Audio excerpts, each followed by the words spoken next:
పీబీపీఎస్ Bharat bill payment system. ఈ పేరు మీరు వినే ఉంటారు. రీసెంట్గా ఆర్బీఐ గైడ్లైన్స్ పబ్లిష్ చేసింది. మనం పవర్ బిల్ పే చేయాలంటే అందరూ కూడా బీబీపీఎస్ ద్వారానే పే చేయాలి. ఇంతకుముందు మనందరం GPay, PhonePe, Amazon pay, cred, Paytm లాంటి అప్లికేషన్ ద్వారా మనకు వచ్చిన పవర్ బిల్ పే చేయొచ్చు. కానీ ఇక మీదట నో అని చెప్పారు. మనం ఏ పవర్ బిల్ పే చేయాలన్నా సరే బీబీపీఎస్ సిస్టమ్ ద్వారా చేయాలి. అలాగే మన తెలుగు రాష్ట్రాల్లో ఉంటున్న ఆంధ్ర కానీ తెలంగాణ సంబంధించిన వాళ్ళు, తెలంగాణ అయితే టీజీఎస్ పీడీసీఎల్ ద్వారా పే చేయాలి. అలాగే ఆంధ్రాకి సంబంధించిన వాళ్ళు అయితే ఏపీఎస్ పీడీసీఎల్ ద్వారా పే చేయాలి. సో దానికి సంబంధించిన మేము వీడియో చేసాము. ఒక్కసారి మీరు ఈ వీడియోని చూడండి. క్లియర్గా డీటెయిల్గా మీరు ఆన్లైన్లో ఎలా పే చేయాలో మేము ఎక్స్ప్లెయిన్ చేస్తాం.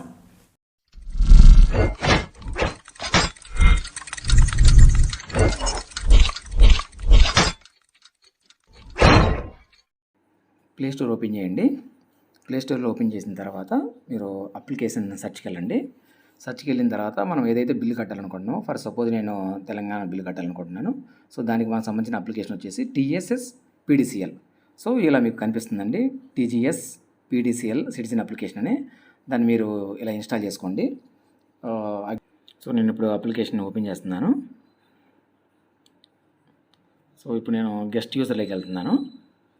గెస్ట్ యూజర్లో నేను నా పేరు ఎంటర్ చేస్తున్నాను. అలాగే నా మొబైల్ నెంబర్ కూడా ఎంటర్ చేస్తున్నాను. సో ఓటీపీ మీద క్లిక్ చేయాలి.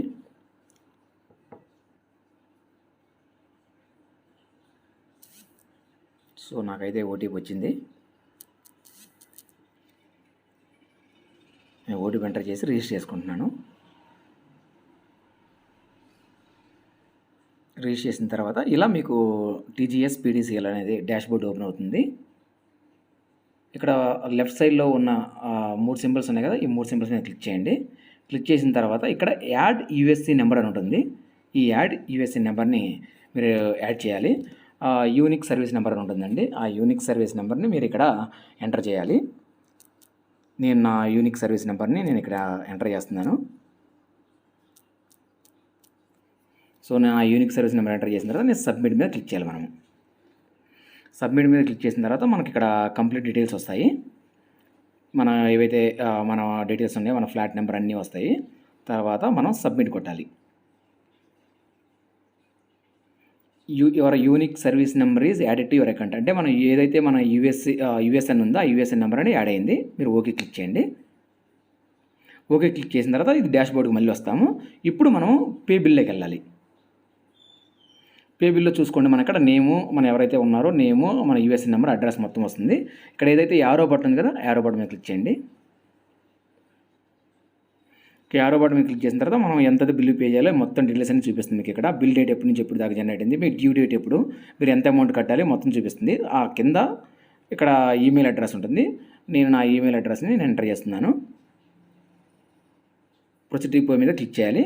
ప్రొసీడ్ పే మీద క్లిక్ చేసిన తర్వాత ఇక్కడ మనకు ఆప్షన్స్ వస్తాయండి.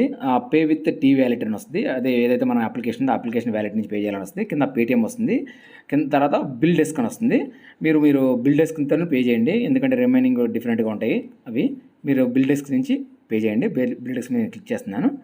ఇక్కడ చూస్తే మీరు ట్రాన్సాక్షన్ సర్వీస్ ఛార్జెస్ అని ఇస్తారు. అంటే మీరు కానీ ఒకవేళ పేమెంట్ అనేది నెట్ బ్యాంకింగ్ చేస్తే మీరు పర్ ట్రాన్సాక్షన్కి 2.35 పైసా కట్ అవుతుంది. అదే మీరు యూపీఐ అయితే రూపే డెబిట్ కార్డ్ చేస్తే ఎటువంటి ఛార్జెస్ పడవు. అదే మీరు క్రెడిట్ కార్డ్ నుంచి డెబిట్ కార్డ్ చేస్తే మాత్రం 0.8% క్రెడిట్ కార్డు పడుతుంది. డెబిట్ కార్డ్ అయితే 0.9% పడుతుంది. నేను ఓకే కొట్టేశాను. ఇక్కడ మనకి ఓకే కొట్టిన తర్వాత నేను పే చేసిన అమౌంట్ వచ్చేసి 490 రూపీస్, 490 రూపాయలు. ఆ తర్వాత నేను ప్రొసీడ్ టు పే మీద క్లిక్ చేస్తున్నాను. ప్రొసీడ్ టు పే మీద క్లిక్ చేసిన తర్వాత మనకు అమౌంట్ చూపిస్తుంది. ఇక్కడ ఆప్షన్స్ చెప్పే కదా నేను, credit card, debit card, internet banking, wallet, cash card, QR, UPI ఉంది. మనం ఇందాక చెప్పాం కదా, యూపీఐతో పే చేస్తే మనకు ఎటువంటి ఛార్జెస్ పడవు. సో నేను యూపీఐ మీద క్లిక్ చేస్తున్నాను. నేను యూపీఐ మీద క్లిక్ చేశాను. ఇక్కడ మేక్ పేమెంట్ అని వస్తుంది చూడండి, ఆ మేక్ పేమెంట్ మీద మనం క్లిక్ చేయాలి. ఇక్కడ నేను మేక్ పేమెంట్ క్లిక్ చేసిన తర్వాత మనకి ఎంత అయితే అమౌంట్ కట్టాలి అమౌంట్ చూపిస్తుంది. ఎటువంటి కన్వీన్స్ ఫీ లేవు, ఇందాక చెప్పా కదా నేను. అలాగే జీఎస్టీ ఎటువంటి లేవు. సో నేను టోటల్గా 490 రూపీస్ పే చేయాలి. ప్రొసీడ్ విత్ పేమెంట్ మీద క్లిక్ చేస్తున్నాను. సో ఇక్కడ నేను 2 ఆప్షన్స్ ఉంటాయి మనకి. ఈ క్యూఆర్ కోడ్ని స్కాన్ చేసి స్క్రీన్ షాట్ తీసుకొని దాన్ని మనం స్కాన్ చేసి పే చేయొచ్చు, లేదంటే మీరు డైరెక్ట్గా మీ యూపీఐ సో మనకు ఇక్కడ స్కానర్ కనిపిస్తుంది కదండి, మన స్కానర్ని ఒక స్క్రీన్ షాట్ తీసుకుందాం.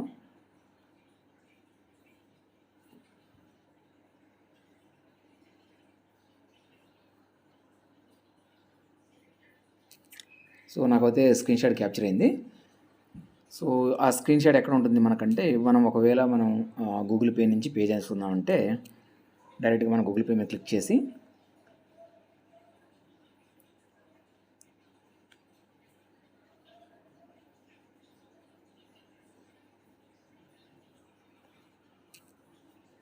గూగుల్ పే ఓపెన్ చేసిన తర్వాత స్కాన్ ఎనీ క్యూఆర్ కోడ్ అనే ఆప్షన్ వస్తుంది స్టార్టింగ్ పైన, అక్కడ క్లిక్ చేయండి. క్లిక్ చేసిన తర్వాత అప్లోడ్ ఫ్రమ్ గ్యాలరీ ఉంటుంది. మీరు ఇందాక స్క్రీన్ షాట్ తీసుకున్నారు కదా, ఆ స్క్రీన్ షాట్ డైరెక్ట్గా మీకు గ్యాలరీలోకి వెళ్తుంది. సో మీరు అప్లోడ్ ఫ్రమ్ గ్యాలరీ మీద క్లిక్ చేయండి. క్లిక్ చేసిన తర్వాత నేను ఏదైతే స్క్రీన్ షాట్ తీసుకున్నానో దాన్ని ఇక్కడ క్లిక్ చేస్తున్నాను. అది క్లిక్ చేయగానే ఎలా వస్తుంది చూసారా పేమెంట్, మీరు డైరెక్ట్గా పే చేసుకోవచ్చు ఇక్కడ. సరే నేను డైరెక్ట్గా ఇక్కడ నేను పే చేస్తున్నానండి, చూడండి ఒకసారి.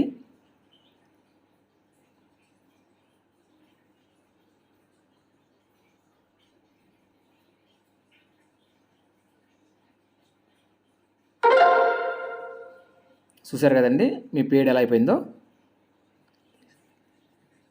సో ఇలా నేను అప్లికేషన్లో పే చేసేసాను. ఇప్పుడు నేను మీకు అప్లికేషన్లోకి తీసుకెళ్తాను ఒకసారి. మనం ఏదైతే టీజీ పేడ్స్ అప్లికేషన్ ఉందో, your transaction is successfully completed, thanks for bill payment అని వస్తుంది. ఇక్కడ మీరు చెక్ చేసుకోవచ్చు మనం ఏవైతే యూఎస్ఎన్ నెంబర్ ఉందో దాని అమౌంట్ ఎంత పే చేసాం, రెఫర్ నెంబర్ అనేది ఏంటి, మొత్తం కంప్లీట్ వస్తుంది. మీరు వీడియో చూసారు కదా మేము ఎలా పే చేసామో. సో మీకు నచ్చితే లైక్ చేయండి, షేర్ చేయండి, అలాగే మా ఛానల్ సబ్స్క్రైబ్ చేసుకోండి.